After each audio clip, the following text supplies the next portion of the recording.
Hey, beautiful people. It is I, your girl, Melissa Nicole, and you are tuned in to another episode of Black by Nature, Philly by Choice, my Black History Month series. And today I have my beautiful hairstylist, Marisa. Hey She is a y'all. hairstylist at Louise Boutique in Philadelphia. So, my first question for you today, Marisa, is what inspired you to become a hairstylist? That is an interesting question. Um, Being a hairstylist was never a vision. It was more so something that found me. I know a lot of times it's like people are set on like a specific goal or a specific career, but it really was an opportunity that presented itself and it really found me. I don't come from a line of like hairstylists. My mom would do my hair. I also had relatives that would style my hair as a kid. But I feel like I would like spend some time in the hair salon with my mom. Would get her hair done. That's when you could take kids to the hair salon. Exactly. We need peace and quiet. But back in the day. Yes. And I ended up going to Dobbins, which is a vocational technical high school, and go Mustangs. I'm a Mustang alumni, and that's where I ended up taking the cosmetology course.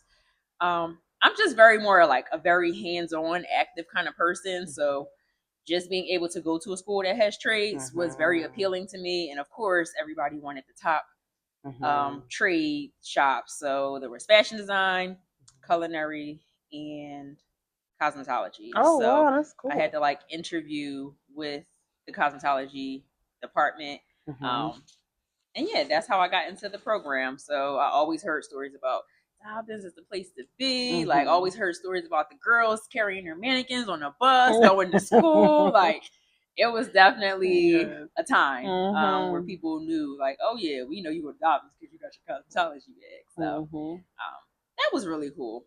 So and then yeah, had a very interesting journey. So even after high school, I did graduate high school with my cosmetology license because the school district of Philadelphia helped the funding for us to go and have the testing done for the license. Wow. I didn't know you could get it that fast in high school. Yeah, I think you just need to be probably like at least like 18 or something like that. Oh. So yeah.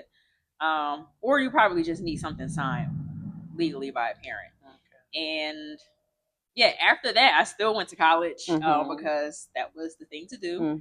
A very expensive experience, but nonetheless, I'm grateful for that too. So I'm a graduate of Penn State, and then thought I would be in the corporate world, in the advertising sector.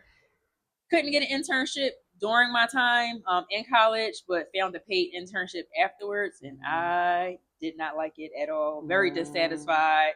Even in the internship phase, I'm like, if I don't like the internship, what does that mean for like real work 9 to 5, and I have to be here in order to get a paycheck? So from there, I kind of like pivoted, and I'm like, okay, well, I understand hair, skin, and nails. I have a cosmetology background. Maybe something that has the beauty lingo would be more easier for me to like understand. Or maybe it was just because I didn't really align or find interest with the clients that I was working with. So once again, like being around things that matter to me or things that I care about, which probably really was the turning point for me.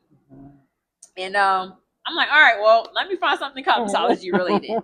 So did the internship in Chicago at this advertising agency. Okay. Yeah, so I spent the summer there because I had family that lived there. That's awesome. And came back to Philly. I'm like, all right, I gotta figure something out. Midlife crisis. And then I started hitting up anybody. Do you know anybody in the beauty field that's hiring? And then a friend who was currently in cosmetology school had told me about Indie Hair Extensions. And I ended up interning for like 3 months, going to the New York Soho flagship store. Oh, that's awesome. You was traveling. Yeah, I was traveling when Megabus was literally like $2 a bus ticket when you can find it like the week in advance.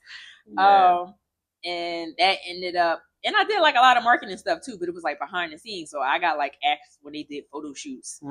This was when they had Angela Simmons as like brand ambassador for Indie Hair Extensions. And this was when like virgin Indian hair was like on the rise. And then it was all these like celebrity endorsements. So their marketing was done out of Soho. So it was nice to connect with Erica Dotson, who was the co-founder and also a Black woman of like an hair extension line. And yeah, so they would do photo shoots and stuff, and I would like be behind the scenes and gotta help people out because I had a cosmetology license. So if you needed me to like do some stuff or grab something for the model, then I was like able to do that, and I did like some social media stuff. So I was like, oh, this is interesting. And then from there, that's how I also met Kara, the owner of Louise Boutique Salon, and then she ended up opening her own business, and then that's when I kind of like was inquiring if she needed some help and assistant, and I like became an assistant for like several years before I ended up building my own clientele. Oh wow, that's awesome! So you've known her for a while. Yeah, then. Yeah. Well, you've known each other for a while. The salon is turning 10 this year, so 10-year anniversary. Awesome. So make sure you'll come and visit us. Right. So when the festivities drop. Yes. So yeah, so when I think about it, I definitely have some skin in the game. It's been some time, and sometimes you gotta like look back and reflect because it's really hard to get lost while you're in the trajectory or on the path to getting things done, and that's something that I have to learn to do, to look at the full picture and to actually see how much I've grown, like even technically as a hair care professional, and then like even like mentally as well. Yes. So since you traveled from Chicago to New York and now based in Philly, thank God, okay? Because I love her. It's my stylist. What do you think being a Philly hairstylist means to you? Being a Philly hairstylist means being creative, being unapologetic. Because one thing about Philly people, we gonna do us regardless. Right. But there also is like a knit of professionals, and like community that I was like fortunate to find too with other hairstylists. And then, you know, sometimes when you're in the industry, you forget how small things are. So you're always running into like the same people, like, oh yeah, I know this stylist, or I know this stylist, and have worked with them. So being able to participate in Philly Fashion Week has been wonderful. Being able to like work with other local brands, like Marsh and Main when they were located on South Street. So being able to collaborate and work with businesses in Philly is definitely an elevating feeling and something fun to look forward to. That's good. So what would you say to separates you? What would you say not separates you, but what would you think makes you stand out as compared to another hairstylist? Like I want you to go first, and then me being also a client, I have what I think is well. Okay. That I would love to share with the people. What makes me stand out? Yes. Surprisingly, in the age of 2025, there are a lot of women who still find it difficult finding a texture salon or a salon that caters to natural hair. And I'm like, really? Is it really that hard?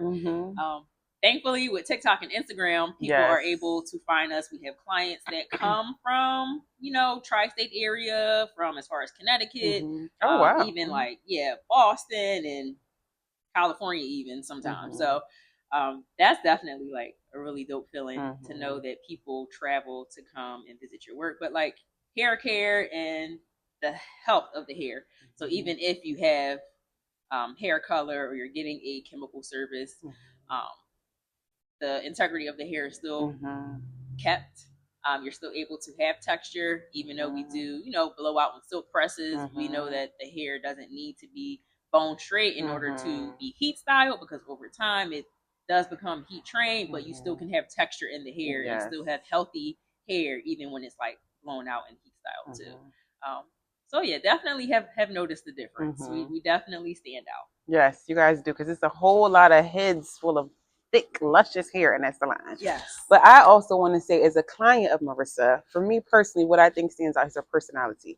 She is so bubbly. Like, we are always laughing and kikiing, and I love that. And even from a professional perspective, is the fact that she's very thorough and she explains things. I feel like a lot of stylists don't do that nowadays. Really? That's often, yes. Like, especially when I got my hair dyed. It's grown out, y'all. Y'all can see. But when I got my hair cut and dyed, she would go step by step. Like, even I'm even insert a little clip when she was saying what the bonds do, and it's like way over my head, you know, giving me the whole scientific thing of it all. But I truly, truly appreciate that. And then for me, also, that to me speaks to the passion that you really do have in doing hair. Because even though, you go to clients or you go to the hairstylist several times and it's like, you know how everybody kind of put on a good face when it's the very first time for the client, but has been consistent throughout. And I've been going to you at least for like 2 or 3 years now, I want to say. Yeah, it's going on the 3rd year now. Yeah, she's been very, very consistent. Yeah. So I just love that about her. That was just my little 2 cents. You know what? And I noticed that too. Maybe I'm trying to also set myself up like for educational purposes in the future. But it's like when we go to these classes and things, when people are teaching a technique, they're often telling you, oh, this is the step that it goes and this is how it works and this is what it does. So this is also me to remember, like, okay, how it's working, to know how the process goes. But yes, also informing the client too. Yes, and even being vocal about it, because you could have probably kept that in your head or, say it to yourself as you're doing it.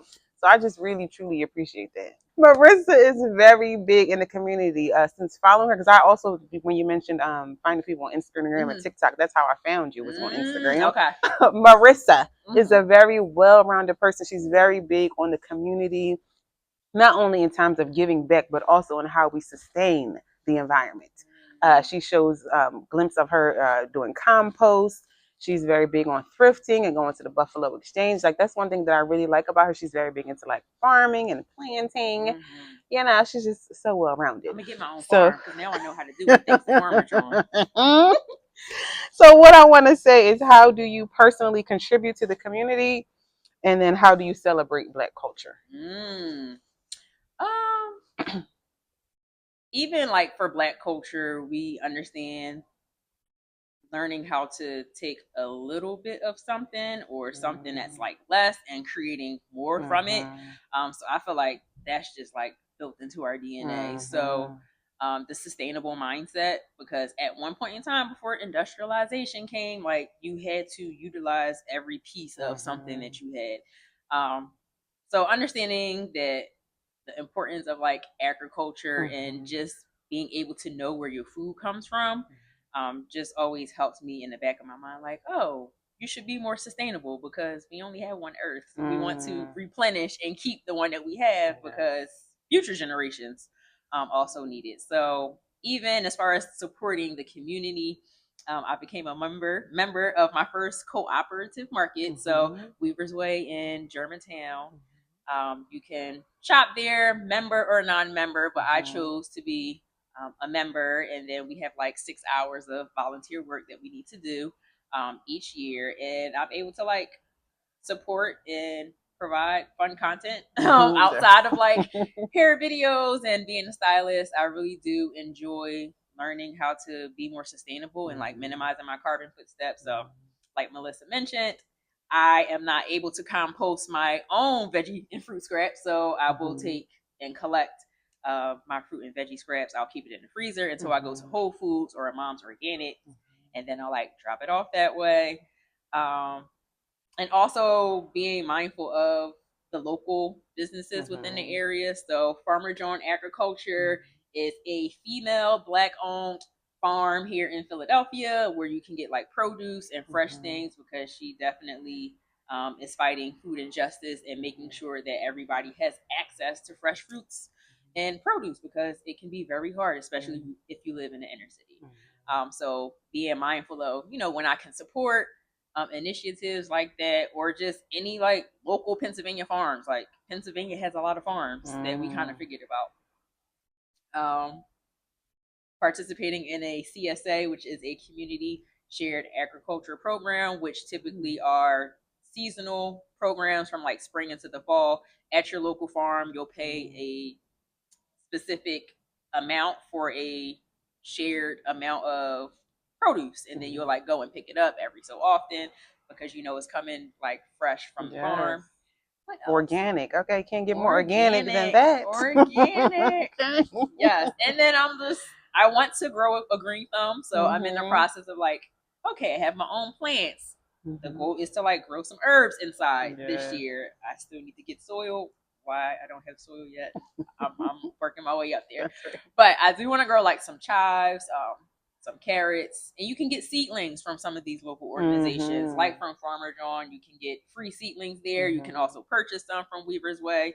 If you don't have access to a Home Depot or like one of your big box brand stores, definitely check in on the local places. And something really cool I also found, there is a beekeeper in Wissahickon called Wissahickon Honey. So I can walk literally to a place, and they have like this like wildlife landmark because they keep bees, and you can like purchase local honey. Also, Pennsylvania has a lot of like local companies where you can buy honey from as well. But like, yeah, I'm like walking distance from one, so I can like just go call and like pick up fresh honey, which is good for your allergies and immune system. Like getting local, a wealth of knowledge. Local honey from your area because they help to pollinate the trees in your area. So it's good to get local honey, especially for allergies and things like that. Okay, Marisa. So, what challenges do you face as a Black entrepreneur? Because not only is Marisa a hairstylist, she's also a content creator. She has worked with several brands. This is why y'all need to follow her because she's just so well rounded. But as I said, what challenges would you say you face? And then how do you overcome those challenges? Yeah. Okay. So one of the challenges is actually living and being in that role of like content creator, just because of the oversaturation of everything. It's kind of easy to get discouraged, like, oh, this person does the same thing as me, and I don't make videos as good as this person. Or like, putting yourself out there and having the courage to do it, and then hoping that it's received, or if you get any likes, will you get any engagement, will anybody say anything? Because I'm like really big on engagement, especially for like the community of influencers that I do follow. I do make sure I try to like comment, and I might dip off, but I feel like that can be challenging. But I'm like reworking my mindset just to be like, outside of being a hairstylist, there are other aspects of my life that I would like to showcase, and being a content creator will help me to showcase these things, like sustainable risk. That's my other hashtag that I came up with because I like sustainable things. And your series, Living in Your 30s, yes, is it? my solo Living 30s, that has been a hashtag for a year and 3 months now, but soon the content will roll out because I'm getting the courage as I'm getting more bolder with creating different content ideas with even like my videos for work and hairstyling, and how I'm able to transform the hair, like how I'm able to work and use products, and how I'm able to like use different products. Just trying to like test the waters. I definitely want to be more radical in my digital presence and trying different things on how I can like deliver and share the love and share the knowledge that I do have. And what was the second part? The second part was, how do you overcome the challenge? Like how you said, because I personally believe that comparison is the thief of joy. For example, like when you see everybody else doing it, like what do you do to like, okay, that's what they're doing, but how am I going to get back on my square to just focus on what Marisa has going on? Oh, and another thing, the second one of my challenges is the consistency that also goes with the setback of like feeling like, am I doing enough? So overcoming that is like, you have to like reel yourself in and give yourself grace. Like, even if you're starting as small as like, I'm consistent with just creating one video a week. And then utilizing the Instagram scheduler. I'm new to this. I've only used it like twice. Oh, wow. Yeah. So I'm like, okay, well, if I can like create the video and then just decide on what day I want to post it on, then that will be like more helpful to me. And then, trying to like stay innovative too. Like, all right, coming up with like, what's a different way to say this? Even though I do similar styles all the time, what is a different way that I can like do it? So yeah, overcoming some of those things. Working on it. We working on it, but I'm getting better. I'm also getting better, and I am proud of the different things that I have been doing just within the 2 months of the new year. So I got to keep it coming. That's right, and you will. Okay, you most certainly will. So, what advice would you give to an aspiring Black entrepreneur or an aspiring hairstylist? Surround yourself with people who like inspire you, who motivate you, who are speaking life and good energy and positivity into you, because we thrive in community. You're not always going to be by yourself in solitude, and the community and the people that you surround yourself with is going to be very, very, very important, because they're going to be able to like motivate you or uplift you when you're kind of like feeling low or feel like throwing in the towel and it's like questioning, why am I doing this? And you just need community to also help to be that reminder. And what was the other part of the question? What advice would you give to anyone who wants to be a hairstylist? Ooh, okay. Any advice? Anyone who wants to be a hairstylist. Getting the licensure is like key because it sets you apart from, you know, people who just do it as a pastime or like for fun on social media. Having the credentials and the credibility behind your name because you are able to move fluidly throughout the beauty industry. So even if you're not in the salon, you also have the option to build your portfolio and do more set work if you want to do like commercials and photo shoots, which is something that I'm like ecstatic to move more towards. Or if you're more into like skincare, then you can also move fluidly into, you know, more aesthetics or like more makeup styling and skincare, or even like massaging. Like they're all like aligned and like nail care and like nail design. So I feel like having the licensure allows you to like move fluidly, and then, you know, maybe for like 5 years you focused and dedicated your time to like this specific style or, you know, aesthetic. And you know, maybe 5 years from now I might just be doing makeup and not doing hair, so you just never know. But it also gives you that flexibility to do it, which is awesome. Yes, it's awesome. Yes. I enjoyed it. That's good. That's good. What would you like people to know about you? Like, where can they find you? What do you have coming up? What's going on? Let the people know. What's going on? Okay. My name is Marisa, also known as the Texture and Curly Hair Nerd, based here in Philadelphia, like Melissa mentioned. And you can find me on Instagram at Organics Locks. I'm also on TikTok. I'm a little bit more new to TikTok, but feel free to follow me for any of the fun offset videos that don't make it to my Instagram. And yeah, am I on anything else? I don't think so. I'm on Threads, but I'm barely on that. I'm on there, but I'm not on that.